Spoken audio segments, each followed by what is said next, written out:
The Bengal TV চ্যানেলের বন্ধুরা, আশা করি সবাই ভালো আছেন। চলে এলাম অন্নপূর্ণা ভাণ্ডার সম্পর্কে কিছু খবরাখবর আপনাদেরকে দিতে।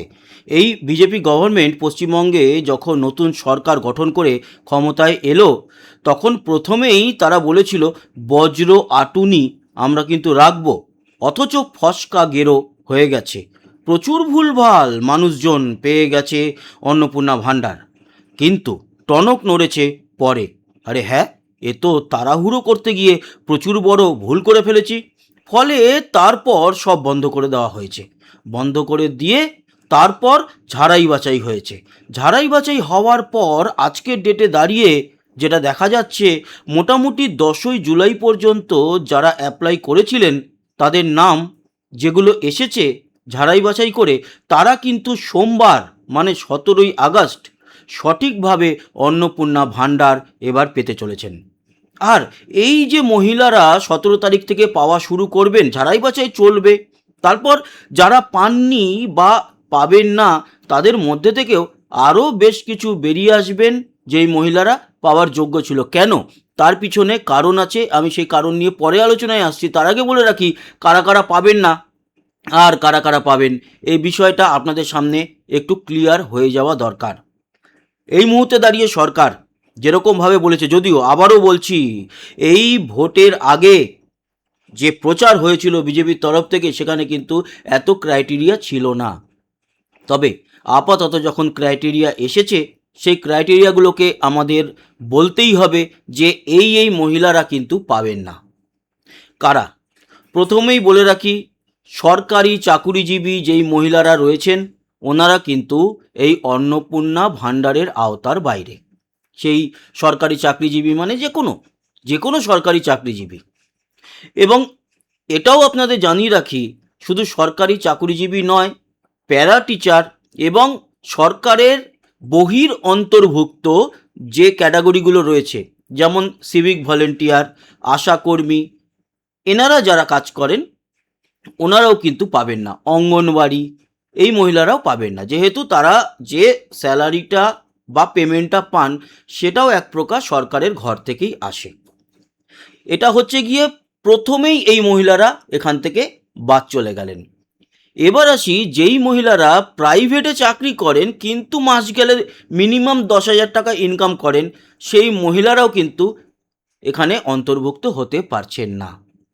এই জায়গায় একটা সমস্যা থাকছে। তার কারণ এমনও হতে পারে সেই মহিলা লোকের বাড়ি কাজ করে মাসে 10,000 টাকা ইনকাম করেন, এবং তার জন্য এটাও বলে রাখি, আমাদের মুখ্যমন্ত্রী জানিয়েছেন যে একটা কমপ্লেন বক্স থাকবে, সেখানে কমপ্লেন করা হলে তারপর খতিয়ে দেখে সেই মহিলারা যদি সত্যি পাওয়ার যোগ্য হয়, পরেও তাদেরকে ইনক্লুড করে নেওয়া যেতে পারে। তাই রাস্তা খোলা থাকবে, রাস্তা তাদের জন্য বন্ধ হচ্ছে না। কিন্তু রাস্তা কাদের জন্য বন্ধ? যেই মহিলারা ইনকাম করেন এবং ইনকাম ট্যাক্স দেন, তার মানে তার মাসিক ইনকাম 1 লাখ টাকার বেশি, বছরে 12 লাখ টাকা তিনি ব্যক্তিগতভাবে ইনকাম ট্যাক্স দেন, ফলে ওই মহিলার কিন্তু নাম অন্নপূর্ণা ভাণ্ডারে থাকবে না। এখানে আমি যোগ্য অযোগ্য বলছি না, ওনার পাওয়া উচিতও নয়। এবং পাওয়া উচিত নয় যেই মহিলাদের, তাদের মধ্যে কি আছে, যেই মহিলার বাড়িতে কেউ পেনশন পান সরকারি, তার স্বামী যদি সরকারি চাকরি করে, তার ছেলে যদি সরকারি চাকরি করে, মানে পরিবারের কেউ একজন সরকারি চাকরি করে, তাহলে কিন্তু সেই মহিলার আর অন্নপূর্ণা ভাণ্ডারের 3,000 টাকা অ্যাকাউন্টে পাওয়া সম্ভব হচ্ছে না। আরও কিছু ক্যাটাগরি রয়েছে, যেমন বলা হচ্ছে যে গ্রামের দিকে ভাবা হবে, কিন্তু শহরের দিকে 50 ডেসিবেলের উপরে যেই মহিলার নামে জমি আছে বা ফ্যামিলির জমি আছে, এটাই ধরে নিন আপনারা, সব কিছু তো আর ক্লিয়ার করে বলে না, আপনারা এটাই ধরে নিন, যেই ফ্যামিলির 50 ডেসিবেলের উপরে জমি আছে বা 50 ডেসিবেল জমি আছে, সেই মহিলারাও কিন্তু পাবেন না অন্নপূর্ণা ভাণ্ডার। আমি একটু ঘেটে দেখলাম, আমাদের এই অন্নপূর্ণা ভাণ্ডার নিয়ে যখন পড়াশোনা করছি, তখন ডেসিমেলটা দেখতে গিয়ে একটা জিনিস খেয়াল করলাম যে আমাদের ভারতের প্রতিটা রাজ্যে ডেসিমেলের একটা ক্যাটাগরি আলাদা আলাদা। আমাদের পশ্চিমবঙ্গের ক্ষেত্রে আমি যতটা দেখলাম গুগল করে, 30 কাঠার কাছাকাছি। 30 কাঠা শহরে কার আর জমি আছে? তাই আমি সেখানে অতটা ইন্টারেস্ট নিয়ে এই বিষয়টা নিয়ে, কিন্তু ইন্টারেস্ট এই বিষয় নিয়ে নিয়েছি, যেই মহিলার বাড়িতে 3টের বেশি পাকা ঘর আছে বা 2টোর বেশি পাকা ঘর, 3টে পাকা ঘর আছে, তার বেশি আছে, সেই মহিলাও পাবেন না। সেটা আবার গ্রামের দিকে বা পঞ্চায়েতের এলাকায় সেটা কিছুটা ছাড় পাবে। এখানে একটা দুচোখাপনা বা একচোখাপনা করা হচ্ছে, এটা বাদ দেওয়া উচিত। নিয়ম সবার জন্য, সেও পশ্চিমবঙ্গের নাগরিক, ভারতের নাগরিক, এও পশ্চিমবঙ্গের নাগরিক, ভারতের নাগরিক। তো এই একচোখাপনা কেন? দুজনের জন্য একই হোক। বরঞ্চ শহরে থাকতে গেলে খরচা আরও বেশি, গ্রামে থাকলে খরচা অনেকটা কম হয়।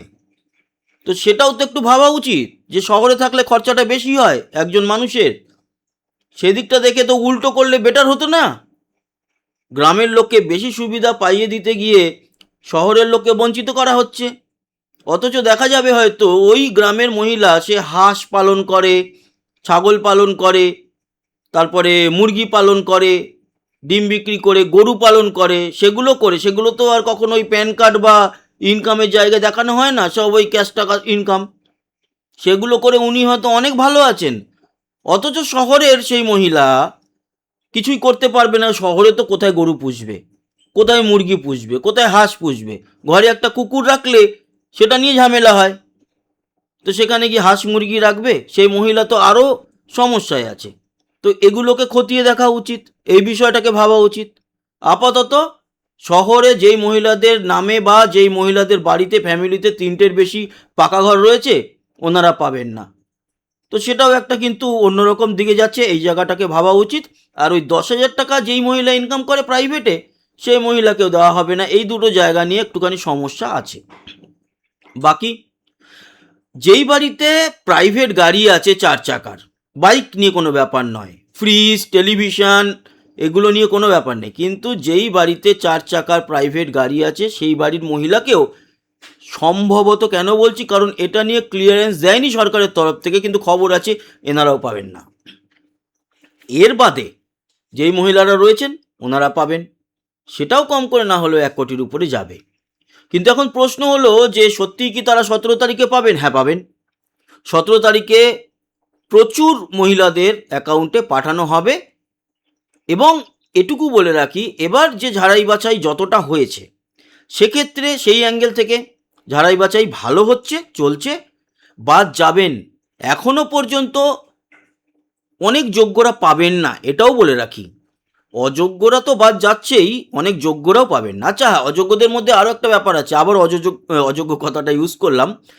সেটা হচ্ছে যাদের নাম এসআইআর থেকে বাদ গেছে, ট্রাইব্যুনালে আছে, তাদেরকে নিয়েও বিচার হচ্ছে।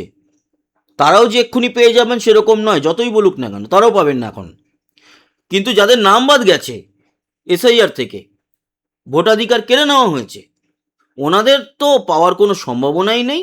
ট্রাইব্যুনালে থাকলে পরে আলোচনা হবে, যেরকম যেরকম নাম আসতে থাকবে সেরকম অন্নপূর্ণা যোজনাতেও তাদের নাম, বা অন্যান্য হতেই পারে বিধবা ভাতা পান, কিংবা হতেই পারে বার্ধক্য ভাতা পান। কারণ 25 বছর থেকে 60 বছরের মধ্যে হতে হবে অন্নপূর্ণা ভাণ্ডার পাওয়ার জন্য।